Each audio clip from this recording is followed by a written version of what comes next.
Last Friday, I was sitting in a dimly lit booth at a crowded downtown bar, halfway through a first date. Oh, here we go. Yeah, you know how it is. And the woman across from me, she was articulate, seemed really sincere. She was leaning in, venting about modern romance. The usual complaints? The classic socially acceptable speech. She said, "I'm just so tired of the arrogance, tracing the rim of her glass. I'm done with the players." Right. I just want a guy who's kind. Kind, reliable, someone who actually listens. It sounded perfect, totally logical. It was, the conscious, civilized brain speaking. But then the atmosphere just shifted. The bartender, he slams 2 coasters down on our table, physically cutting right in front of me while I was mid-sentence. Wow. He was loud, brash, totally ignored me. Just locks eyes with her. And he didn't ask for her order politely. He just gave this cocky, confident smirk and threw out some teasing, borderline rude comment. Okay, so based on what she just said, she should have been completely turned off. Repulsed. That's the logical conclusion. Instead, the reaction was instantaneous. Biological. Her posture straightened, her pupils, I swear they visibly dilated, and this flush just hit her cheeks. And she didn't call him out for being rude. She giggled and leaned in closer to him, and in that split second, the whole polite veneer of what we think we want, it dissolved. It revealed the cold, hard, evolutionary reality underneath. That is a perfect live demonstration. It was. It's a conflict that isn't just social, it's mathematical. And it wasn't that she was lying to me, it's that her logical brain was fighting a losing battle against millions of years of programming. And that single interaction, that little scene in a bar, it explains the brutal statistic that dictates the lives of so many men. Exactly. Why 80% of men feel like they are shouting into a void, while the top 20%, they don't even have to ask. That scenario, which is, it's all too common, it perfectly frames our deep dive today. It really does. It's the essential conflict of modern romance. The struggle between our conscious desires, that articulate list of preferences you heard, and the deep, often brutally mathematical evolutionary programming that drives attraction. Okay, let's unpack this. We've been gathering data and analysis from economists, evolutionary psychologists, and ethicists who, they refuse to treat dating as this whimsical search for the one. They treat it as a system, a cold, quantifiable system. Exactly. So our mission today is to navigate 3 distinct but interwoven areas where this conflict plays out. Okay. First, we're going to expose the quantitative inequality of dating. We're going deep into the ruthless math behind attraction using economic metrics. Things like the Gini coefficient. Precisely. Second, we'll look at how these underlying biological strategies are so stubborn, how they persist even in the age of digital dating. The ancient brain on a new interface. Right. And finally, we'll explore the profound ethical implications of using technology, specifically things like love drugs, to try and bypass or manipulate these fundamental conflicts. What's so fascinating here is how the data forces us to move past all the subjective complaints, the dating is so hard stuff, and into objective economic structures. A completely different lens. It is. We're applying analytical tools that were designed to understand global finance and market stability directly to mating strategies. And this gives us a level of clarity that, frankly, it strips away the romance and just reveals the gears beneath the engine. So let's start with that cold, inhuman logic. Yeah. One of the economists we looked at suggested that if we're really going to understand this, we have to treat dating as an economy. Right, with a currency and goods. And in this analogy, attractiveness is the currency. It's the dollars, it's the wealth. And the romantic experiences, access to partnership, sex, commitment, those are the consumer goods you're trying to buy with that currency. That's the core economic insight. Inequality is everywhere, right? In talent, health, intelligence. It's all over the place. But sexual attractiveness, that's the one young single people obsess over. Because it's the gatekeepers. It's the gatekeeper to the most fundamental human need, connection, and, procreation. So by adopting this economic analogy, we can deploy a tool like the Gini coefficient to precisely measure how that attraction currency is distributed. And the Gini coefficient, for anyone who might not know, it's usually taught in relation to income gaps. The rich versus the poor. It's a number between 0 and 1. Right. 0 is perfect equality. Everyone has the same income. 1 is maximal inequality. One single person holds all the wealth in the entire country. A complete monopoly. So data scientists, especially those with access to all this aggregated dating app data, they took this coefficient and just applied it to attraction. They did. They treated likes, mashes, or swipes on platforms like Hinge or OkCupid as the equivalent of income. The more attention you get, the richer you are in that market. Exactly. But the picture that emerges is complex, mainly because we're not measuring a single unified economy. Right. Because in the heterosexual dating world, it's not everyone against everyone. It's men competing against other men for the attention of women. And women competing against other women for the attention of men. So they're operating in separate, though, I guess, mutually defining markets? That's the key. Heterosexual men and women occupy two distinct economies. And crucially, each sex collectively sets the Gini coefficient for the other sex. Wait, say that again? How does that work? It's based on their collective preferences. For instance, if women found every single man on an app equally attractive and swiped accordingly, The male Gini coefficient would be 0. Perfect equality. it would approach 0, yes. But conversely, if men only found one woman in the entire world attractive, Her Gini would spike toward 1. the female Gini, right. So the preferences of one sex define the brutal market structure for the other. It's a feedback loop. And this is where the raw data, the stuff reported by analysts working with Hinge, provides this genuinely shocking contrast. So what did they find when they measured likes as wealth? Let's start with the numbers for heterosexual females. The calculated Gini coefficient for women was 0.324. Okay, 0.324. What does that mean in the real world? Give me some context. To put that in perspective, that level of inequality is similar to what you'd find in a country in Western Europe. It places the female dating economy around the 75th most unequal country on the CIA World Factbook Index. So it's unequal, but it's a recognizable system. It's a structured, modern economy. You have poor, middle class, and millionaires. Most people have some access to partnership, even if they're not getting the absolute top-tier matches. It functions. Okay, now compare that recognizable market to the data for heterosexual males. The Gini coefficient for heterosexual males was dramatically higher, 0.542. 0.542. That's such a staggering statistical gulf between the male and female experiences. So the chasm. So if the female market is like Western Europe, what does a Gini of 0.542 signify in macroeconomic terms? Where on earth is that? That is the crucial implication we need to unpack. That level of inequality is considered extreme. It places the male dating economy on par with the 8th most unequal country on the entire planet. The 8th most unequal. What kind of country are we talking about? We're talking about places characterized by profound social instability, massive entrenched wealth gaps. We're talking about systemic kleptocracy, or societies emerging from, apartheid or perpetual civil war. Think of highly polarized environments like South Africa. Where a tiny elite controls almost everything. Yes, and the vast majority have negligible resources. It's a failed state, economically speaking. So you're saying the economic experience of the average male online dater is mathematically analogous to living in a failed state? Not literally, of course, but the distribution of the essential resource, which is attention and attraction, is distributed with the same vicious inequality. The difference is profound. The female dating situation is unequal, yes, but the male one is. It's a wasteland for most. It's a winner-take-all environment. Absolutely. A small number of super billionaires of attractiveness are surrounded by huge masses of men who possess almost nothing in terms of attraction currency. For the bottom 80%, the market might as well not exist. This quantitative underpinning, this idea of extreme inequality, it feeds directly into that highly debated 80-20 concept. The Pareto principle. Which has become a real lightning rod for controversy. Right. Vilfredo Pareto, an Italian economist, he noticed that 80% of the land in Italy was earned by 20% of the population. Then he saw it everywhere, in wealth, in the yield from pea pods in his garden. It's a natural law of unequal distribution. And when you apply it to dating, the claim you always hear is that the bottom 80% of men are competing for the bottom 22% of women. And the top 78% of women are competing for the top 20% of men.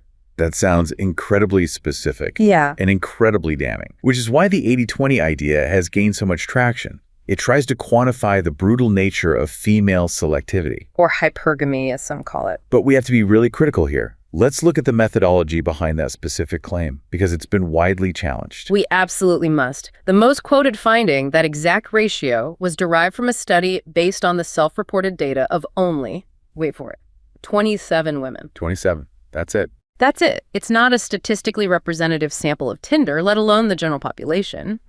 Basing an ironclad rule on such a small, methodologically shaky foundation is, well, it's questionable at best. And then there's the bigger sampling problem with online dating users themselves. I mean, are these people just the pickiest segment of the population? Are they representative? That's a valid critique. It's possible that people who use online dating are just inherently pickier, or that men in particular are just worse at self-presentation. Bad photos, bad bios. Exactly. Their profiles might undersell their real-world attractiveness. However, one analyst did try to counter this. He scraped social networking photos of general users, not just dating app profiles, and still found very similar power law distributions, so the skew might be wider than just the apps themselves. But the data analysis also reveals a crucial piece of information that is consistently ignored by those who selectively cite the 80-20 rule to focus only on female brutality. This is the necessary balance. The exact same study that revealed women's highly skewed attractiveness ratings of men also showed that men are severely skewed in their own interests. In who they pursue. The finding was that 2/3, so 66% of all male attention, all those messages and likes, is focused on just the top 1/3, 33% of women. So men are responsible for a 6-6-3-3 rule of their own. That's the mirror image of female selectivity. Why do we never hear about that? Because it doesn't fit the narrative. Citing this 6-6-3-3 rule would make men look like shallow horn dogs drooling after only the hottest of the hottest women. The discussion is often framed to show women setting a brutal structure for men. But the data simultaneously shows men are initiating contact in an extremely skewed way themselves. They're creating an intense, overwhelming demand spike focused solely on the most desirable women, which in turn gives those women even more power to be selective. It's a cycle. So the 80-20 ratio might not be a literal, scientifically confirmed number in every single context. No. But the overall principle holds true. Yes. It's better described as a rule of thumb or a qualitative principle reflecting a massive power law distribution. That ratcheting up in the mating hierarchy toward a small group of high-status individuals is real. Inequality is the natural state of distribution in complex systems. Whether it's the size of cities or the frequency of words in a language. Well, human attraction. And this inequality is just exaggerated. It's put on steroids when we introduce the mechanics of digital dating. It's amazing that we can assign a number like 0.542 to something as messy and painful as human attraction. It takes the subjective desperation felt by millions and makes it objective, almost cruelly so. So we've established the market as unequal. It reflects a profound economic skew in how attention is distributed. Now let's explore why that inequality feels so primal, even when it's mediated by, the most sophisticated modern tech, the smartphone. This brings us to the core of evolutionary psychology. Sexual selection theory suggests that our behavioral tendencies, our sexual strategies, are fundamentally shaped to maximize our reproductive fitness. We pass on our genes. At its core, yes. And these strategies differ significantly based on the simple, immutable fact of sex-dimorphic reproductive investments. Which is the classic difference. Females are the high-investing sex-internal gestation, pregnancy, nursing. It's a huge commitment. While a man's minimum investment can be, 5 minutes. Right. That asymmetry leads to predictable divergent strategies rooted in the physics of reproduction. The male strategy is fundamentally driven to benefit from numerous, frequent sexual partners. Cast a wide net. Exactly. They're predicted to pursue short-term sex more frequently and appreciate cues of youthfulness and fertility. This is abundantly documented everywhere, from classic real-world studies to what we see on Tinder today. And because the female strategy has such a higher cost associated with a poor choice, it absolutely mandates choosiness. Choosiness based on quality and commitment, precisely. Females are predicted to be the choosier sex, prioritizing factors that suggest long-term investment, protection, high-quality genetics. And online dating hasn't erased these primeval preferences. Not at all. What it's done is remove the historical constraints like geographic proximity and social stigma, and it's amplified the selective power of women by giving them an effectively infinite catalog to choose from. And the existence of this infinite catalog fundamentally warps the operational sex ratio, or OSR. My understanding is OSR is the ratio of available reproductively active males to females in a mating pool. That's right. And the OSR is a powerful, flexible modulator of sexual strategies. In a natural environment, if there's a surplus of females, competition among women goes up, and the preconditions for sex or commitment go down. Sex becomes cheap. The opposite is true as well. If there's a surplus of males, sex becomes expensive, and women can demand much more. But in the digital space, the user numbers are often statistically equal, right? Roughly 50 men and women? They are. Yet the experience, especially for women, feels like a massive male surplus, a huge line of demand. That's the critical distinction. Digital dating creates a perceived or operational OSR skew, even if the absolute numbers are equal. And this is caused entirely by male overactivity. Their impatience. Their impatience, and the evolutionary strategy of casting a wide net. Men are driven by that biological script to find as many mates as possible, and the digital interface allows them to anonymously and simultaneously interact with a huge number of women without the social control mechanisms that existed in the real world. So the male strategy, combined with technological anonymity, it just floods the market. What's the data that supports this difference in initiative? In one notable study on messaging patterns, 80% of all first messages were initiated by men. 80%. On a platform where the user base was roughly equal. Now, if you take that 80% of initiators and apply it to the female side, the experience for a desirable woman isn't 50-50. No, it's totally skewed. The operational ratio is vastly skewed towards male demand. To use a concrete example, say you have 100 women and 100 men, but 80 of those men decide to exclusively focus their efforts on just 10 of those women. For those 10 highly desirable women, the operational ratio is now 8-to-1, 80 messages for just one of them. This creates an immediate, massive surplus of available males from her perspective, even though the total population is balanced. Wait, so we're saying men are essentially setting the market on fire by spamming it. Is this just poor etiquette?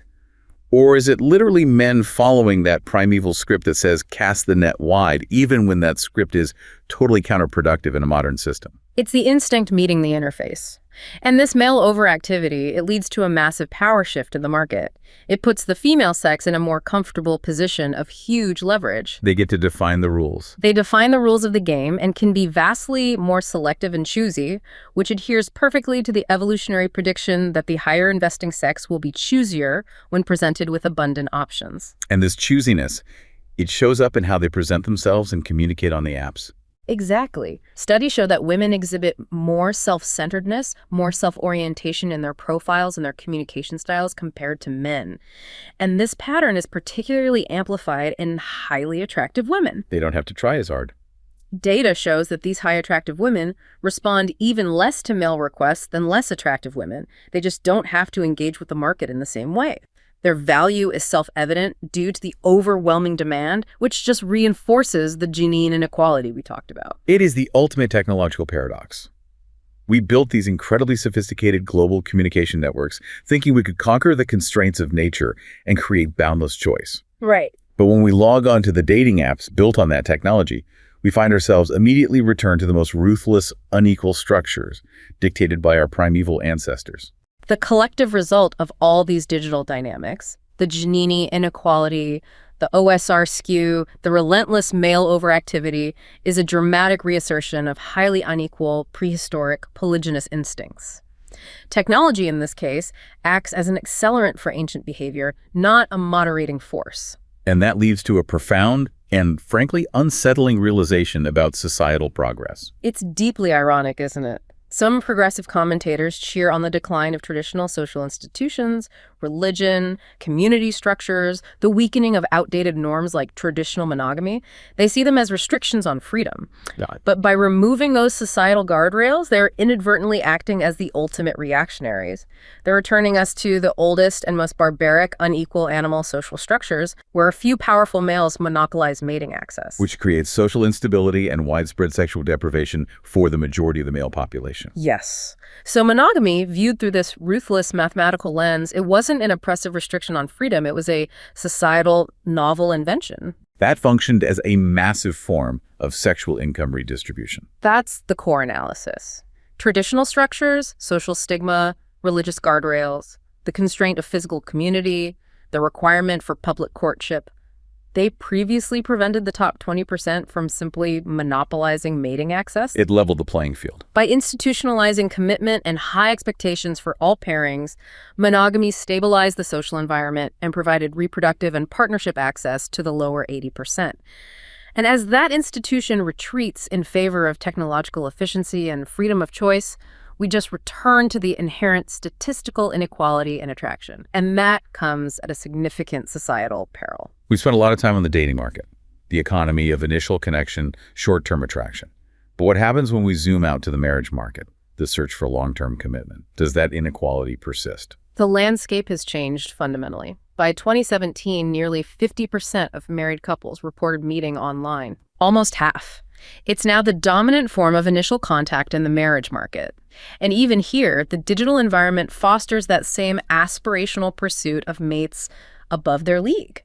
People are always looking for a step up. In studying these long-term partner selection patterns, analysts distinguish between two types of preferences, which are important for understanding the economic sorting that's happening. Yes, we define them as vertical and horizontal preferences. Okay, what's the difference? Vertical preferences relate to qualities where there's a commonly held aspirational social hierarchy.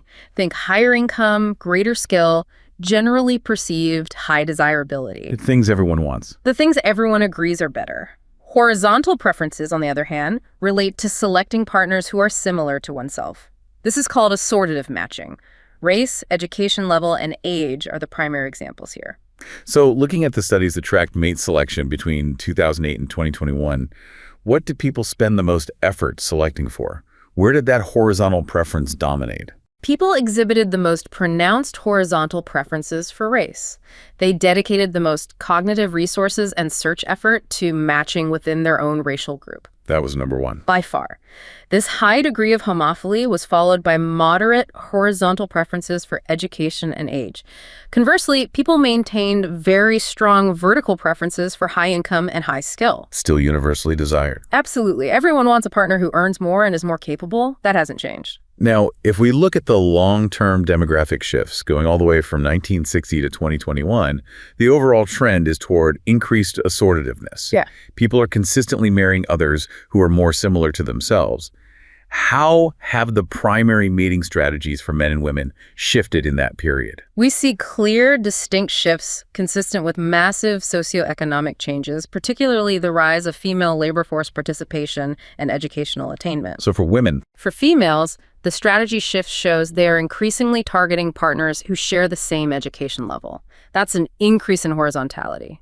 However, they are still maintaining those strong vertical preferences for partners with higher income and skill. so they want intellectual parity, but they still aspire to greater economic resources. That's a good way to put it.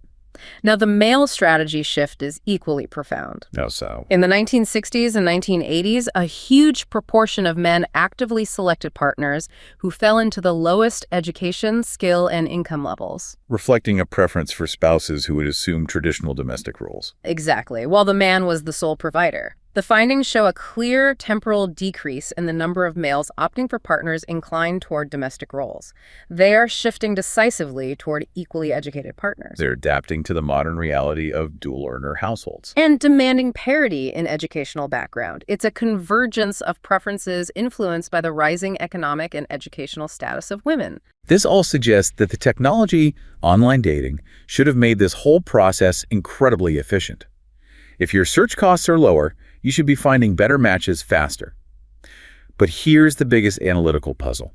The data shows the overall search process hasn't gotten more efficient at all. That's the selectivity paradox.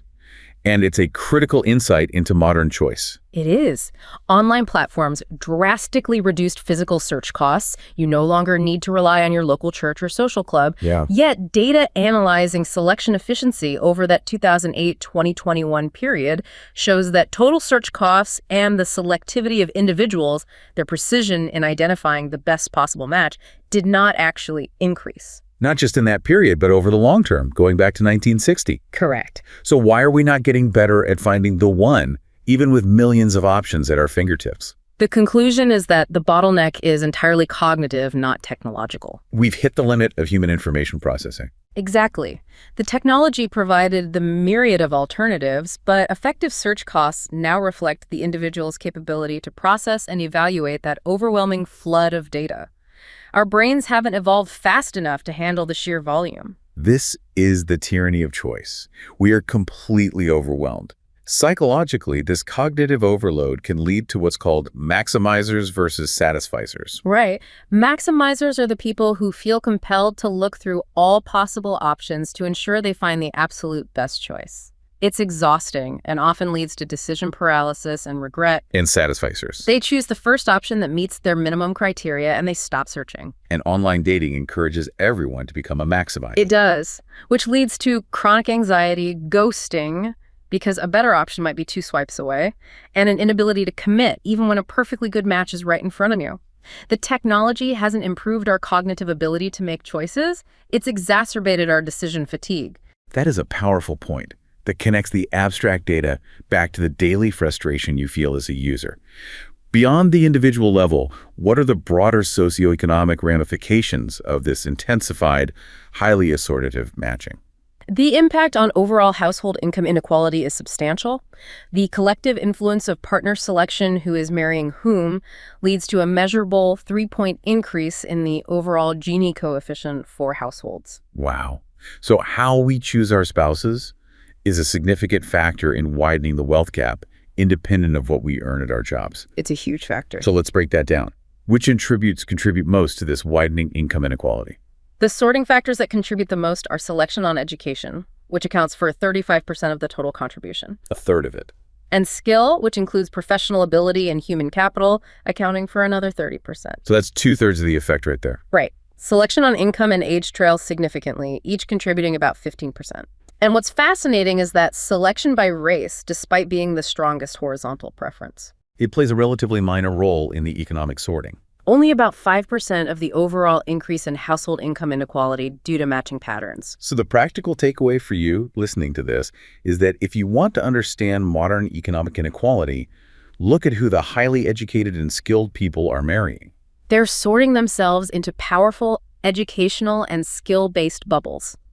And those bubbles are the primary engine widening the wealth gap today, far more than race or even current income. We started with that conflict between the conscious brain and biological instinct, and we've measured that conflict through economics and psychology. We found that technology largely just amplifies the old instincts. It pours fuel on the fire. Right. Now let's pivot to technology's ultimate temptation. Chemical interventions designed to circumvent or reshape our feelings entirely. We are talking about love drugs. When we discuss love drugs and serious biomedical ethics, we're talking about chemical interventions, neurotechnologies that specifically affect desire, attraction, and affection. They target the brain's lust, attraction, and attachment systems. Exactly. These are realistic, potential biomedical interventions that go way beyond fictional love spells. They target measurable, identifiable neurochemical pathways. So is this still in the realm of theory? Or is there a real scientific basis for this? Oh, the scientific basis is well established. For instance, researchers successfully demonstrated they could block the reward-related chemical systems tied to pair bonding in prairie voles, simply by genetically altering their vasopressin and oxytocin receptors.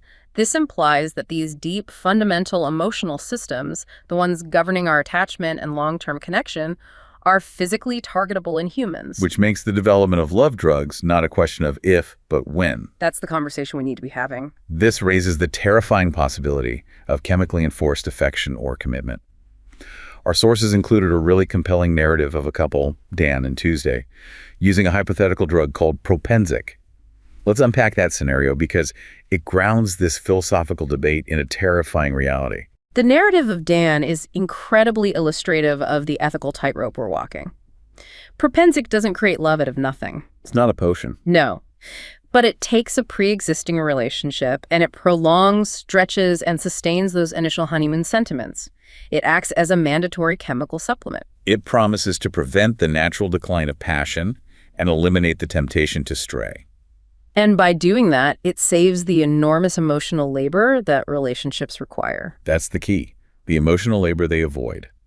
No need for genuine conflict resolution, no difficult conversations, no moonlit strolls or listening to the other person's deepest problems. Just pop the pill and boom, guaranteed sustained fidelity. But the result for Dan in this story is stagnation and deep malaise. He's described as being in the throes of chemically corked resentment. The resentment is there, the feeling that he should leave, but the chemical intervention has corked it. It's suppressed. He's traveling across the country, maintaining a relationship that exists almost entirely online, shielded from Tuesday's parents, yet he can't bring himself to leave. The drug solved the fidelity and attraction problem, but it created a deeper emotional vacuum. His fear of failure, fear of change, and the fear of that brutally unequal world outside of his guaranteed relationship.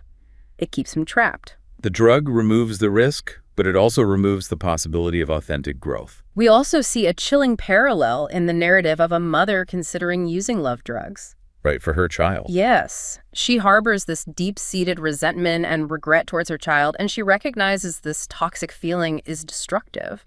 Her rational brain desperately wants to be a loving mother. So she considers the drug not to fall in love with a partner, but to chemically force herself to bond fiercely with her child. Choosing, in effect, to kill her old resentful self in order to fulfill her moral obligation. That dramatically shifts the debate from just romance to the fundamental nature of identity and moral duty. So what is the central philosophical conflict here, given these powerful scenarios? The conflict boils down to authenticity versus agency. The authenticity debate asks, can emotions and relationships sustained or induced by chemicals be considered truly love? Or are they just artificial simulations, neurochemical processes detached from genuine human choice? If the feeling is generated by a molecule you ingested, does it count? That's the question. And what's the prevailing societal attitude toward this engineered love? Studies suggest the general public remains highly skeptical. The vast majority of people feel that love, drug-induced relationships are fundamentally inauthentic. There's a deeply embedded normative discomfort with it. It feels coerced rather than freely chosen. Even if the user rationally chose to take the drug for a beneficial reason, yes. But the agency argument, conversely, suggests that these interventions might actually increase our free will, not diminish it. That is the core paradox of this choice. Agency theorists argue that love drugs could allow individuals to transcend the often involuntary and deterministic nature of attraction. Like in the examples you gave. Exactly. Helping a victim of domestic violence chemically sever an involuntary, biologically driven attraction to an abusive partner so they can finally leave safely. Or helping that parent overcome an involuntary toxic resentment toward a child. So if involuntary attraction is a form of biological determinism we can't control, like in my opening story, then using technology to choose our feelings is the ultimate expression of free will. It's the clash between biological determinism and free will played out in our neurochemistry. It's technology giving us the power to edit our own soul. And we have Lou's perspective in the text, who underwent a similar procedure. Lou argues fiercely against the authenticity critique. She says that technology allows us to rearrange human DNA destiny and learn to love completely online. She makes the crucial point that the feelings are still subjectively real to the individual, regardless of the mechanism. The pain of rejection is real. The desire for love is real. Therefore, the desire to be chosen is what drives the decision to modify oneself chemically in the first place. Whether a feeling comes from a trauma response in childhood or a synthetic injection, the end state of that feeling is still what the individual experiences. The decision to modify is an act of free will, driven by a core, authentic human need. It forces us to ask whether we should be shackled by our resentment, our pain, our genetic programming, or if you have the moral right and the medical ability to reinvent our capacity for connection through medicine.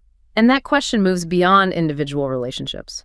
If we can manipulate love, we are challenging the deeply ingrained evolutionary programs that shape us, forcing us to redefine what it means to be human and what constitutes a genuine emotional connection. The very conflict we started with, our conscious brain versus our evolutionary programming, becomes soluble with a pill.